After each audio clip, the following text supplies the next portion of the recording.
Hello tout le monde, bonjour, j'espère que vous allez bien, bienvenue aujourd'hui sur ma chaîne. Et aujourd'hui on fait une nouvelle vidéo Ask. Un petit bout de temps qu'on n'avait pas fait une vidéo comme ça sur la chaîne. Donc aujourd'hui je suis là pour répondre à toutes les questions que vous m'avez posées sur Instagram, sur YouTube, sur Snapchat, etc. etc. Donc c'est parti. Alors je vais aller sur mon Instagram sous la photo sur laquelle je vous avais dit de laisser les questions.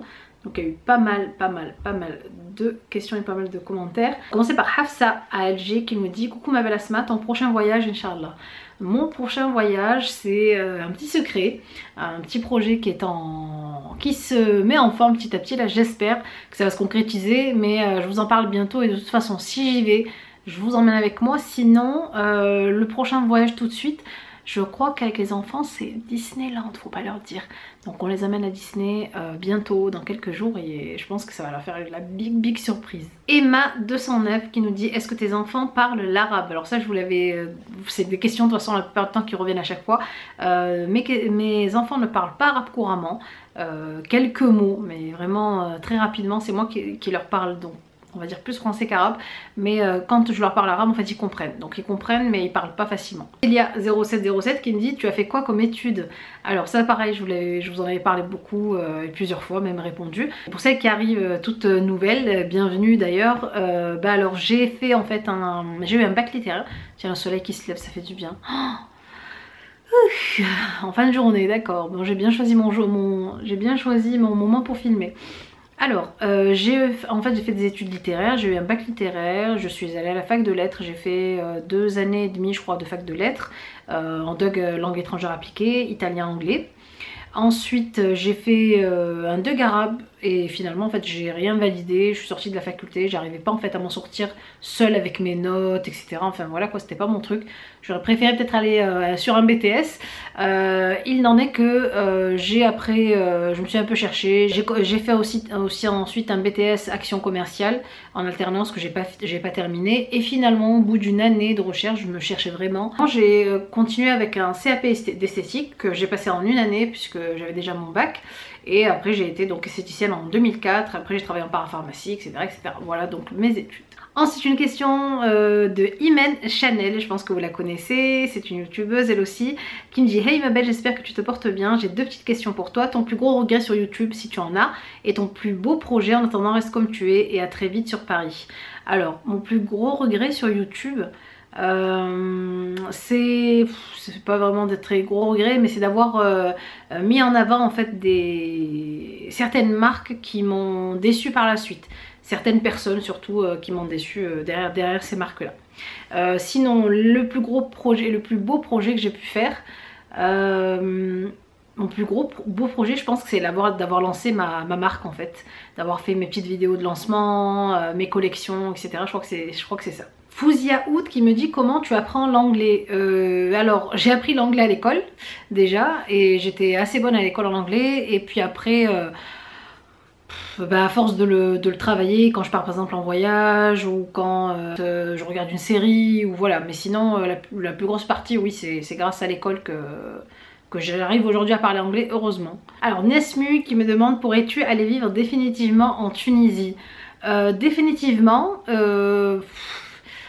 ça dépendrait de plein de choses en fait. Faudrait qu'on ait vraiment un beau projet qui soit viable, qui rapporte de l'argent quoi, parce que là en Tunisie c'est vrai que c'est pas aussi facile de vivre qu'en France. Voilà, il y a plein de choses qui sont par exemple l'accès à la santé, c'est beaucoup plus cher qu'ici en France. Plein de choses en fait qui sont en fait dures pour les Tunisiens là-bas, et il faudrait en fait vraiment avoir un projet super stable. Mais ouais, pourquoi pas, franchement. Là où je vis moi en fait c'est super joli, c'est tranquille, c'est paisible. Oui pourquoi pas, mais avec un projet vraiment viable. Mais voilà, c'est pas dans les projets d'aller définitivement en Tunisie. Alors la question qui revient et qui revient encore et encore: à quand le 4e enfant? Mais qui vous a dit que je voulais un 4e? Moi je veux pas de 4e. Mister K oui, mais moi non. Donc franchement c'est pas encore dans nos projets, et moi j'ai eu 3 césariennes, donc franchement je me vois pas faire une 4e césarienne. Alors Mimous qui me demande: salam ma belle Asma, j'aimerais savoir quel quel est ton dicton ou ta citation favorite qui t'inspire ou alors qui a une règle de vie pour toi. Love from Lyon, bisous à Lyon et toutes les Lyonnais, les Lyonnaises. Quelle est j'ai plusieurs dictons, moi je sais que celui que j'aime bien c'est souris à la vie et la vie te sourira. Et la vie te sourit. Après il y en a plein, il y a aussi, j'aime bien aussi il ne sert à rien de courir, il faut partir à point. Ça c'est vraiment un beau dicton et une belle citation. Ma cocaïne ou ma cocaïne qui m'écrit: quelles sont tes relations avec ta belle famille, plutôt très proche ou distante? Ah non, très proche. Je suis très proche de ma belle famille quand je suis en Tunisie, hein, parce qu'ils sont en Tunisie. Mais non, on s'entend super bien et merci mon Dieu. World of Lilia Beauty qui me dit: coucou ma belle, as-tu un projet pour cette année et est-ce que tu comptes avoir le bébé 4? Donc je vous avais dit, cette question revient à chaque fois. Donc bébé 4 non, c'est pas dans les projets, mais mon prochain projet c'est de vous sortir la collection de mes hijabs, la collection de printemps. TRS qui me dit, TRSZK9 qui me dit: tu as déjà essayé les gilbeb? Oui, j'ai déjà essayé de porter un gilbeb il y a quelques années, mais j'y arrivais pas, je m'en mêlais les pinceaux, je conduisais, ça s'attrapait dans le comment on appelle ça, dans le frein de la voiture, enfin voilà quoi. Donc ouais, j'ai vite laissé tomber parce que c'était pas du tout pratique. Gazoulou92 qui me dit: depuis quand portes-tu le voile? As-tu une boutique préférée pour vêtements pour femmes voilées? Alors Gazoulou92, je porte le voile depuis 2010, oui 2010, donc ça fait maintenant bientôt, ça fait 9 ans, oh, mon dieu, bientôt 10 ans, ça fait 9 ans que je porte le voile. Et est-ce que j'ai une boutique préférée pour vêtements pour femmes voilées? Alors il y en a plusieurs, j'aime bien les vêtements de Nessa Shop, j'aime bien Modanissa. H Khadija qui me dit: est-ce que tu sais lire l'arabe? Alors oui, je sais lire l'arabe, mais il me faut me laisser le temps. Donc je lis vraiment, il faut que je lise les lettres, que je les attache, que je fasse le mot. Mais j'arrive de plus en plus facilement à le lire. Mais c'est vrai que franchement, dans un de mes projets, c'est vraiment de me mettre vraiment à apprendre l'arabe avec les bases en fait, à bien lire et surtout écrire. Je sais pas écrire arabe, j'écris en fait quelques mots, mais écrire genre naturellement comme ça facilement, non, ça j'aimerais vraiment apprendre à écrire l'arabe. Ensuite on a Baby's Klaus qui me dit: comment fais-tu pour gérer boulot, enfant, famille? Gros bisous. Bisous ma belle. Pour ce qui est de la gestion, comme je vous avais dit, moi j'ai une gestion au jour le jour. Alors j'ai pas de choses prédéfinies, je fais pas des menus à l'avance, je fais pas des activités à l'avance, non, je gère. En fait je gère au jour le jour, voilà, c'est vraiment ça. J'essaie, à part pour mes vidéos que je dois préparer à l'avance parce qu'il faut que je les monte et que je vous les mette le jour J. Et je sais pas si vous avez vu, mais je suis toujours régulière sur mes vidéos. C'est très rare qu'il y ait un jour où je manque de vidéos ou que je vous mette les choses en retard. Ça arrive de temps en temps, genre au lieu de mettre à 18 h, je vous les mets 18h05 ou écart grand maximum. Sinon j'essaie vraiment de vous les mettre à l'heure à chaque fois. Et voilà, donc j'ai aussi un mari qui m'aide beaucoup, que ce soit au niveau des tâches à la maison ou avec les enfants. J'ai ma grande maintenant qui est bientôt 12 ans qui m'aide aussi, qui commence à mettre la main à la pâte, et donc ça allège vraiment. Alors Myriam17 qui me dit: peut-on prendre soin de son visage sans cosmétiques? Bien sûr et heureusement. Bien sûr on peut toujours se prendre soin de son visage avec des produits naturels qu'on a à la maison, que ce soit avec le miel, que ce soit avec du sucre complet, que ce soit avec du bicarbonate de soude, etc. Il y a vraiment 1001 choses à utiliser dans nos cuisines pour les cosmétiques visage. Alors Mademoiselle B8 qui me dit: est-ce que le Cellublue fonctionne vraiment pour la perte de taille? J'aimerais l'essayer, bisous. Oui, ça fonctionne vraiment, moi j'utilise tout le temps, matin et soir, surtout mon masseur Cellublue avec le nouveau concentré en fait Cellublue qu'ils ont sorti. Et d'ailleurs en ce moment il y a une promo, donc si vous ne l'avez pas, la promo c'est le code c'est ASMABLOU, je vous le mettrai si vous voulez ici, et je vous mettrai le lien en barre d'infos pour aller voir les produits Cellublue. En ce moment ils ont des moins 30 et moins 20% sur tout le site et moins 30% sur plein de packs minceurs. Donc si ça vous dit, allez jeter un oeil en barre d'infos. Alors Fleur d'Oranger 21 qui me dit: bonjour, avez-vous des retours sur l'épilation du visage au laser? Au passage, ne changez rien, merci beaucoup. Alors non, je n'ai jamais eu recours au laser au niveau de l'épilation, et je suis contre moi le laser. C'est une chose que je trouve pas très naturelle de bloquer la repousse des poils.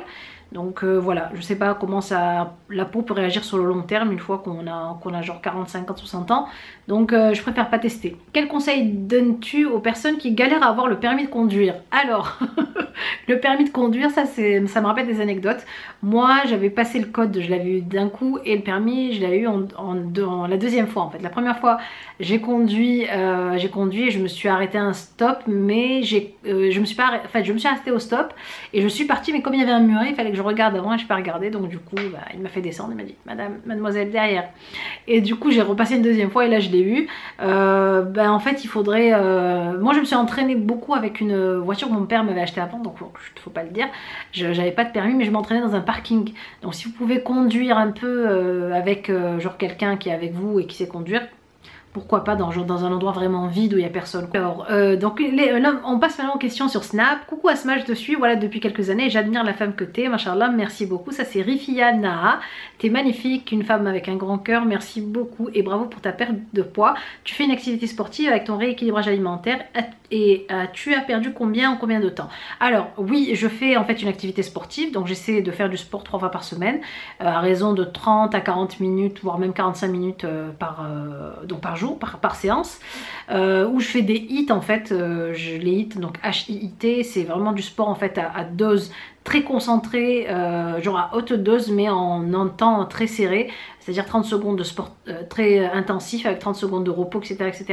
À alterner.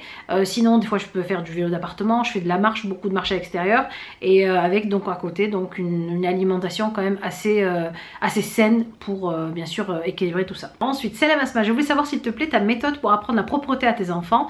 Comment as-tu fait pour leur enlever la couche? Ma fille a 2 ans et je galère depuis des mois. Merci d'avance, gros bisous.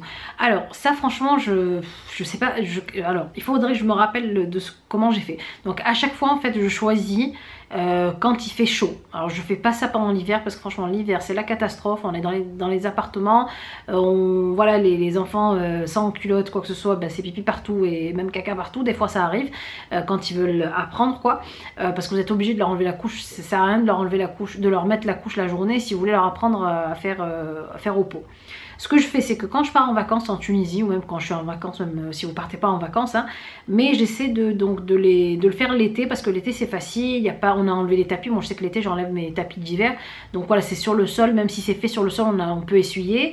Le pot, moi je sais que le pot ça n'a pas été un truc qu'ils ont aimé le pot, donc j'ai acheté en fait vous savez l'adaptateur sur les grandes toilettes que je leur mets et là je les mets là-dedans et j'ai l'impression que ça va plus vite avec l'adaptateur qu'avec le pot. Le pot ils ont jamais été pour le pot en fait. Salam Asma, quels sont tes projets professionnels pour l'avenir Inch'Allah? Gros bisous, I love you. Ça c'est Amissou qui nous a laissé ça sur Snap. Alors mes projets professionnels, bah écoutez c'est toujours de m'occuper de ma boutique de hijab pour l'instant, de rester ici sur YouTube à vous faire des vidéos et à vous faire plaisir et à vous faire passer du bon temps, j'espère en tout cas. Voilà mes projets pour l'instant, mes projets vraiment professionnels c'est ça, c'est déjà de pouvoir gérer ma boutique au mieux, de vous sortir des jolies collections et puis voilà. Et d'ailleurs si vous saviez pas que j'avais une boutique de hijab, je vous mettrai le lien en barre d'infos. Salam alaikum ma belle Asma, ma question c'est comment tu intègres l'islam dans la vie des enfants, comment tu les sensibilises? J'ai du mal à expliquer à ma petite de 4 ans qui est Allah et à lui expliquer les choses. Est-ce que tu as des astuces? Ça c'est Nadia Kadi qui nous laisse cette question. Alors comment j'intègre en fait?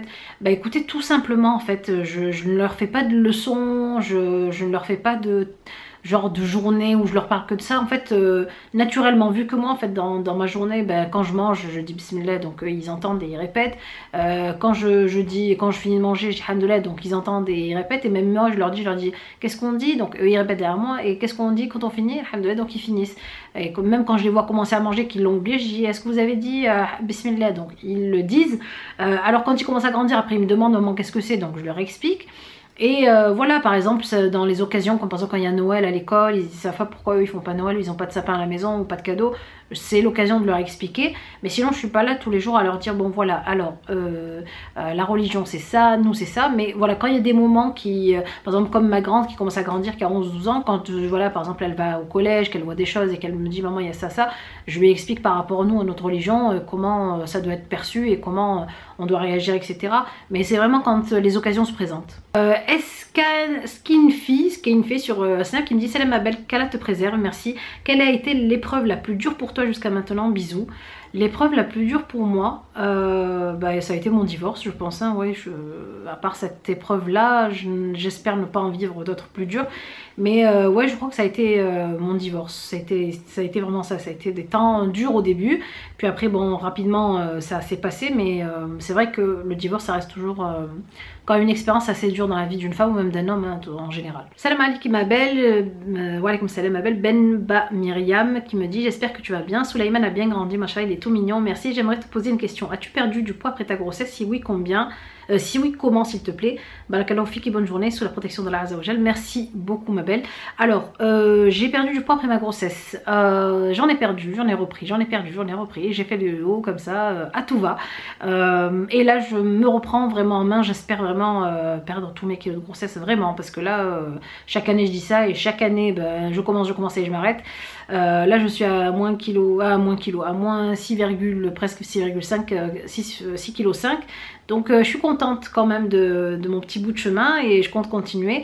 Mais c'est vrai qu'après les grossesses, moi j'ai du mal à perdre parce que j'allaite et à chaque fois je me dis bon je reprendrai la perte de poids après l'allaitement et puis ça continue, mais c'est vrai que c'est dur. Et voilà mes poupettes pour ces questions du jour et ce ask du jour. J'espère en tout cas qu'il vous a plu, j'espère avoir répondu à pas mal de vos questions. Si vous en avez d'autres bien sûr, n'hésitez pas à me les laisser en commentaire, je me ferai plaisir d'y répondre. Allez voir aussi la barre d'infos pour toutes les petites informations dont je vous ai parlé. Je vous fais de très gros bisous et je vous dis à la prochaine vidéo. Bisous.